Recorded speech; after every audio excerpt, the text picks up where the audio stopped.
नमस्कार, राधे राधे, हर हर महादेव। मैं आपका आचार्य देव। आज इस वीडियो पर बात करेंगे संतुलन की राशि, संतुलन का लगन। सुंदर सी राशि, सुंदर सा लगन, कमनीय राशि, कमनीय लगन। कलाकार हैं आप, कमर आपकी जितनी लचकती है किसी की लचकती नहीं। न्याय प्रिय हैं, सबको न्याय देने वाले हैं, सबका मार्ग प्रशस्त करने वाले हैं। शोषित वंचित पीड़ित के लिए आपके हृदय में भावनाएं निरंतर हिलोरे मारती रहती हैं कि इनका कल्याण कैसा हो। हम बात कर रहे हैं शुक्र की दूसरी राशि तुला राशि, तुला लग्न के जातकों के लिए 20 तारीख से मंगल महाराज कर्क में होंगे। तो कर्कस्थ मंगल क्या फल देंगे मित्र, आपको क्या लाभ होगा, कहाँ रखनी होगी सावधानी, कहाँ से थोड़ा सा परेशानी हो सकती है, यही सारी चर्चा का केंद्र बिंदु होगा। तो चर्चा आरंभ करें मित्र, उससे पहले विनम्र अनुरोध है आपसे कि अभी तक आपने हमारे चैनल को सब्सक्राइब नहीं किया है, कृपया कर लीजिए। टू द पॉइंट चीजें। यूट्यूब पे हमारे जैसे हजारों ज्योतिषी हैं, हमसे बेहतर भी हो सकते हैं, लेकिन जितना डिटेल में समर्पण के साथ मैं ज्योतिष का काम करता हूं, अन्यत्र शायद आपको ना मिल पाए। इसलिए समर्पण के साथ सुनिए और चैनल को सब्सक्राइब करते हुए आगे बढ़िए। मंगल महाराज की जो गोचरी स्थित है 20 अक्टूबर से लेकर 21 जनवरी तक कर्क में रहेंगे। ठीक, वक्री भी होंगे। तो नीच के मंगल कहीं कर तो ना दें मंगल, नीच का मंगल दंगल तो ना कर दें। भाई कोई ग्रह नीच का होता है तो परेशानी तो देता है। तो नीचस्थ मंगल कितनी परेशानी देंगे आपको, कहाँ रखनी होगी सावधानी, क्या होगा परिहार जिससे टल जाए आपकी हार। ठीक, तो टू द पॉइंट, पेन कागज ले लीजिए, कुछ चीजों को नोट कर लीजिए, समझ लीजिए। आप बुद्धिमान लोग हैं, पेन कागज की जरूरत नहीं है। भाई आपके नवम भाव का स्वामी बुध है, तो आप परिपक्व मस्तिष्क के स्वामी हैं। 20 अक्टूबर को जाएंगे मृगशिरा नक्षत्र में। मृगशिरा नक्षत्र चंचल नक्षत्र है। कौन सा नक्षत्र? चंचल नक्षत्र है, सॉरी पुनर्वसु नक्षत्र में। पुनर्वसु नक्षत्र गुरु का नक्षत्र है, और गुरु के नक्षत्र में जब जाएंगे तो थोड़ा सा दबाव बनेगा। देखो आपके बर्थ चार्ट पे जो गुरु महाराज की कंडीशन है बहुत बेहतर नहीं है। गुरु महाराज आपके बर्थ चार्ट में पराक्रम के स्वामी हैं। गुरु महाराज आपके बर्थ चार्ट में संघर्ष भी देते हैं। क्या देते हैं? संघर्ष भी देते हैं। वर्तमान में गुरु महाराज अष्टम भाव में चल रहे हैं। ठीक है, तो इस चीज को आपको ध्यान रखना होगा। कब तक? 28 तारीख तक। 28 तारीख तक सावधानी से चलें। उसके बाद मंगल महाराज मैं आपसे नहीं बोलता स्किप मत करो, लेकिन इस वीडियो को स्किप मत करना। अच्छी बातें, आपको सुंदर सी बातें, समझदारी की बातें, जीवन में उपयोगी बातें इस वीडियो पे होंगी, इसलिए अपने कल्याण के लिए स्किप नहीं करना, बकाया यात्रा मंगलमय हो। ठीक है, तो 28 अक्टूबर को मंगल देव जाएंगे पुष्य नक्षत्र में। अब यहीं से बातें आप पकड़ना। पुष्य नक्षत्र बहुत श्रेष्ठ नक्षत्र है। पुष्य नक्षत्र को बोलते हैं पोषणकारी नक्षत्र, मंगलकारी नक्षत्र, समृद्धिकारी नक्षत्र। पुष्य मतलब पुष्प। आपका जीवन पुष्प जैसा हो सकता है मित्र। आप पुष्प जैसे सुगंधित हो सकते हैं, पुष्प जैसे आप अपने जीवन को चरितार्थ करते हैं। देखो एक पौधा जो होता है ना, वो जब तक उसमें पुष्प न लग जाए उस पौधे की उपयोगिता नहीं होती, और पुष्प लगते ही वह पौधा वहां से उठ के परमात्मा के चरणों तक पहुंच जाता है।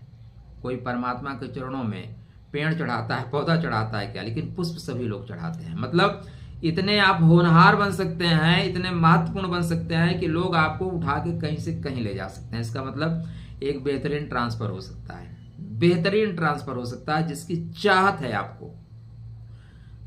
पॉइंट क्या है? आपके धन का स्वामी, आपके व्यापार का स्वामी, आपके जीवन साथी का स्वामी कर्म के घर में है। तो पहला डराने वाली चीजें यह हैं कि आपके धन के स्वामी नीच के तो आपका धन चला जाएगा। आपके व्यापार के स्वामी, जीवन साथी का स्वामी नीच के तो जीवन साथी चला जाएगा, नीचता करेगा, व्यापार में नीचता आ जाएगी। इसलिए डर जाओ और हमसे कुंडली दिखाओ। नहीं, ऐसा कुछ नहीं है। आप जिसको मन है उससे कुंडली दिखाओ, ऐसा कुछ होगा ही नहीं। पहली बात, ऐसा होगा ही नहीं। हाँ, कोई ग्रह नीच का होता है किसी राशि में, यह अर्ध सत्य है। कोई ग्रह किसी विशेष नक्षत्र में जाके नीच का होता है। आप भारतवर्ष में हो, लेकिन भारतवर्ष में होने के बाद जरूरी नहीं कि आप राष्ट्रद्रोही हो।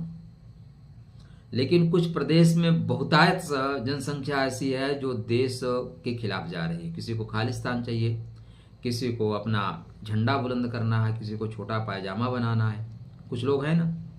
तो उसी तरह जो कोई ग्रह, एक ग्रह होता है किसी राशि में नीच का नहीं होता, वो नक्षत्र में जाकर नीच का होता है। तो मंगल कहाँ पे नीच के होंगे? अश्लेषा नक्षत्र में। और मजे की बात यह है कि मंगल इस पूरी गोचरी नक्षत्र में अश्लेषा तक जा ही नहीं रहे हैं, इसलिए मुस्कुराइए। बोल पवन पुत्र हनुमान की जय। ठीक है, तो मंगल मतलब मांगलिक कार्यों के जनक, मंगल मतलब सृजनात्मक, मंगल मतलब साहस, मंगल मतलब पराक्रम, मंगल मतलब सेनापति।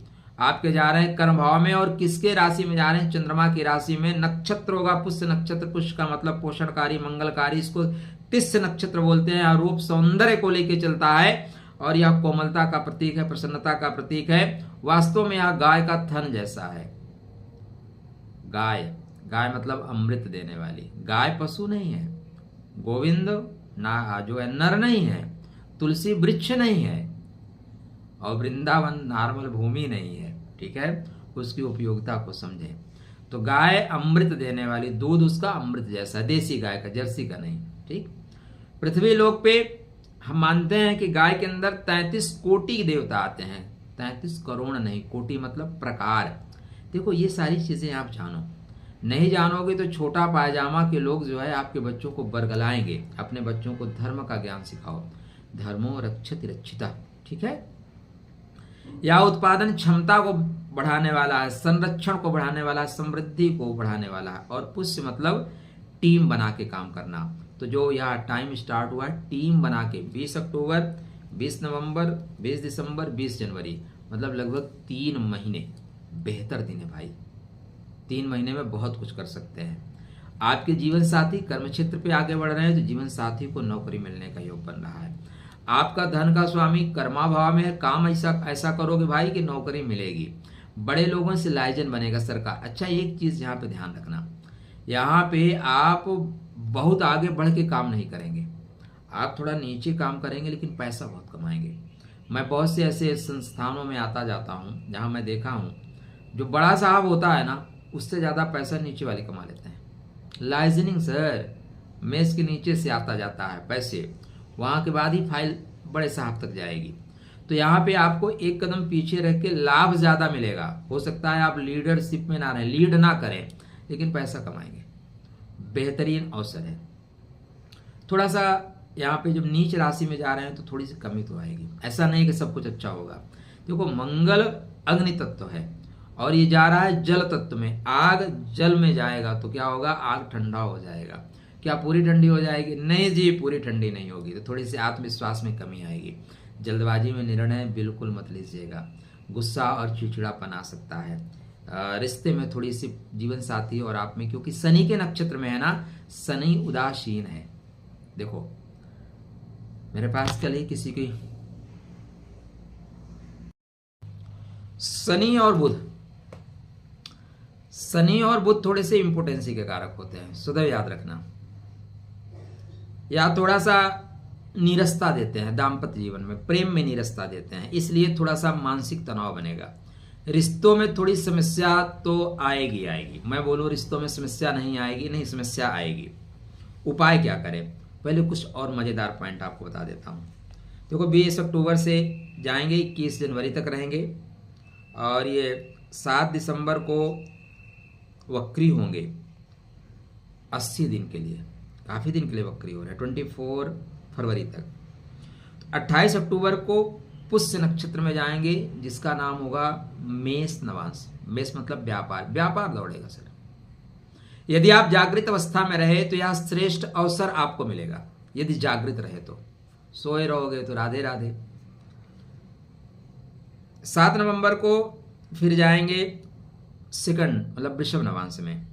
गुप्त रूप से काम करिएगा, प्रकट मत करिएगा, गुप्त रूप से करिएगा। 19 नवंबर को थर्ड में जाएंगे, सॉरी यहाँ पे नहीं, थोड़ा सा तुला में जाएंगे। जो नवांश है ना, नवांश को आपको गलत बता दिया, ठीक है ना। तो कन्या नवांश और तुला नवांश, पहले स्टार्टिंग कहाँ कर रहे हैं, ये सिंह नवांश में स्टार्ट करेंगे 28 अक्टूबर से। सिंह नवांश आपके बर्थ चार्ट में लाभ का नवांश है, लाभ देंगे। उसके बाद कन्या नवांश में जाएंगे। कन्या नवांश आपके बर्थ चार्ट में भाग्य का नवांश है, आपकी भाग्य वृद्धि में आपको सपोर्ट करेंगे। भाग्य में कोई अवरोध आ रहा है उसको भगा देंगे, बोलेंगे भागो मैं आ गया हूँ, मंगल हूँ, सेनापति हूँ, मार के भगाऊंगा। 19 नवंबर को फिर तुला नवांश में जाएंगे, क्योंकि नीचे उतर रहे हैं ना, नीचे उतर रहे हैं। तो विदेश से लाभ देंगे, कन्या में कहाँ देंगे, विदेश से लाभ देंगे। फिर उसके बाद आपके अपने लगन में आएंगे तो आपके व्यक्तित्व को उभार देंगे, बड़ा कर देंगे। वक्री भी होंगे, तो वक्री ग्रह एक काम को 2 बार करवाता है। वक्री का मतलब है पेंडिंग वर्क आपके खत्म किए जाएंगे। तो मंगल आपके व्यवसाय संबंध में जो परेशानी थी उसको ठीक कर रहे हैं, क्योंकि शनि महाराज भी मार्गी हो जाएंगे। तो शनि बोलेंगे बेटा आप काम करो, मैं बैठता हूं। तो यह एक विशेष गोचरी स्थिति बन रही है जिसका आपको लाभ लेना चाहिए। शुभ फल प्राप्त करने के लिए क्या करें, मंगल का स्टोन पहन लें क्या, मूंगा? नहीं महाराज, अर्थ इतना भी जरूरी नहीं है कि अनर्थ हो जाए। अर्थ जरूरी है लेकिन इतना नहीं कि अनर्थ हो जाए। मंगल आपके लिए एक्सीडेंटल हो जाएगा। विशेष कंडीशन में कुछ समय के लिए आप पहन सकते हैं, वो आपके बर्थ चार्ट को देख के पता चलेगा, नॉर्मल पता नहीं चलेगा। आपको श्रेष्ठ फल पाने के लिए क्राम क्रीम क्रोम सा भौमाय नमः या कवन सुकाज कठिन जगमाही जो नहीं होए तात तुम पाही पढ़ना चाहिए। लाल बछड़े को सेवा करिए, हनुमान जी के मंदिर में कुछ चढ़ा के आइए, ठीक है। एक मजे का उपाय बताऊं, जमीन में बैठा करो, ज़्यादा नहीं, 45 मिनट 42 मिनट पार्क में चले जाओ। आपके पास तो जमीन ही नहीं होगी। आजकल के परिवेश में हम सब घोंसले में सिमटते जा रहे हैं। जो 2 BHK 3 BHK है ना, बड़े बड़े लोगों के यहाँ जाना होता है, जो बड़े अपने आप को बड़ा मानते हैं। आप वो देख लो, 3 कमरे में सिमटे हुए हैं, 3 कमरे में सिमटे हुए हैं। भाई गांव में तो इससे बड़ा किचन रूम होता है। तो अगर आप गांव में हैं तो अपने आप को सौभाग्यशाली समझो, क्योंकि वो जो शहरों में है वो बेचारे, उनकी मजबूरी है, वो एक पिंजड़े में सिमट के गए हैं, जिसको हम अपना घर बोलते हैं, बंगलो बोलते हैं, 3 कमरे का, ठीक है। और डाइनिंग हॉल भी जो होता है सब कुछ संभाल के चलना पड़ता है। तो घर में अगर जमीन नहीं है तो पार्क में जाके बैठना शुरू करो, जमीन से जुड़ो। मंगल मतलब जमीन, पुष्य मतलब जमीन। गाय की सेवा करो, क्योंकि पुष्य प्रतीक है, पुष्य कमल का प्रतीक है, कोमलता का प्रतीक है। तो गायों की सेवा करना आपके जीवन में अर्थ को बढ़ाने वाला एक श्रेष्ठ अवसर है। लाभ उठा सकते हैं तो उठा लीजिए। उत्तिष्ठ जागृत, उठिए, लाभ उठाइए। आपके लिए हर हर महादेव।